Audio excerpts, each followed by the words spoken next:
Okay, great. So I'm glad you corrected me. Okay. What is the pure again? Pure is basically the straight coherence measurement. That's what's used in the z-scores, for instance. It's an algorithm looking just at the coherence one channel to the other. No, he was talking about comodulation. I thought that's what coherence really was. Coherence is a frequency measure. It has nothing to do with the time domain. Covariance is a time domain measure. It means it's on the real wavelength itself. Coherence is a measure after you convert it into a frequency, right? And then it has to be within the same frequency to measure. The FFT says if it's 8 hertz, then it needs to be an 8 hertz measure to have a coherence, right? It's complex. It's complex matter. Tomorrow, Tom will go over these in more depth, technically. Okay?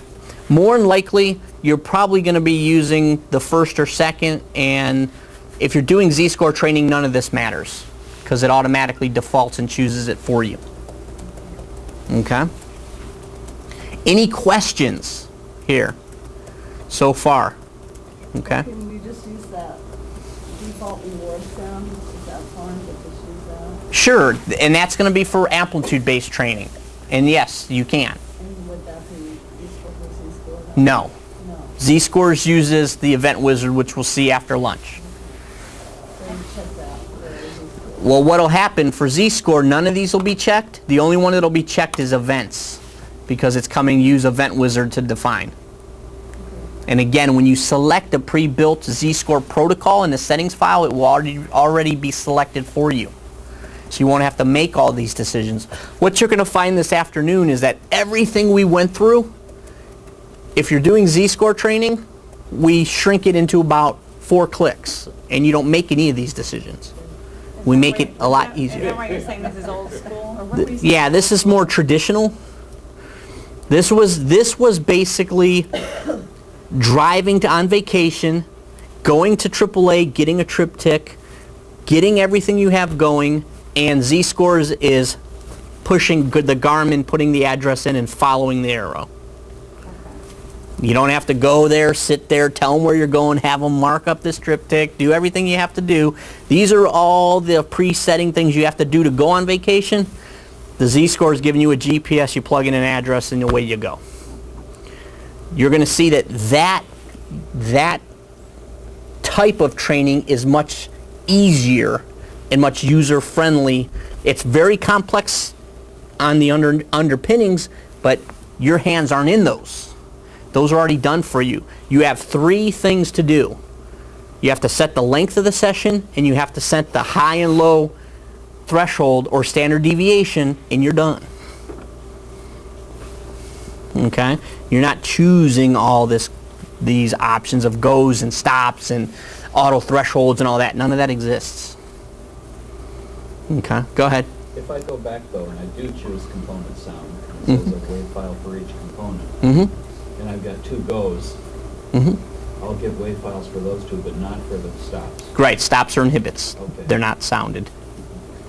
And is there a place where you choose different wave files for the 2? No, the component one is pre-selected for you. Their nature sounds. It's like a cricket and a tree frog and stuff like that.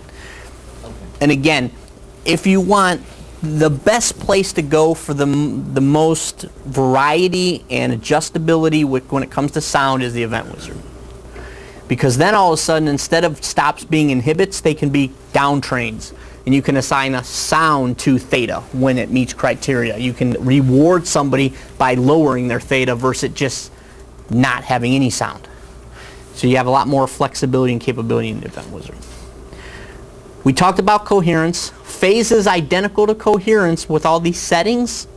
You have to make all those decisions. Complex is simply combining sounds. We select reward that when all criteria is met, we get this one ding, but we can also have MIDI that we're getting individual sounds when just one or the other meet, and then a ding when they all meet. See how that works? Now, we came up with that before we gave you the capability of simply doing this, selecting more than one sound at a time. So that is the same as that. Okay? Now, are there a lot of people that combine sounds like this? No. But there are reasons sometimes to do it. Okay, if you have a protocol that's got multiple goes, like 2 or 3 goes, and you want to hear these nice little MIDI instruments, but then you want a reinforcement bell or ding when everything meets criteria, then you combine those 2 sounds. You get doo-doo-doo-doo, ding, you know. So it is useful. People do it. Okay. Now, then we get to the last one. If we're doing Z-score training, or we're working from the Event Wizard in general, if we select this, nothing on this page matters. Okay? Why? Because it says events. Use Event Wizard to define. We haven't looked at the Event Wizard yet. We're getting there. Okay?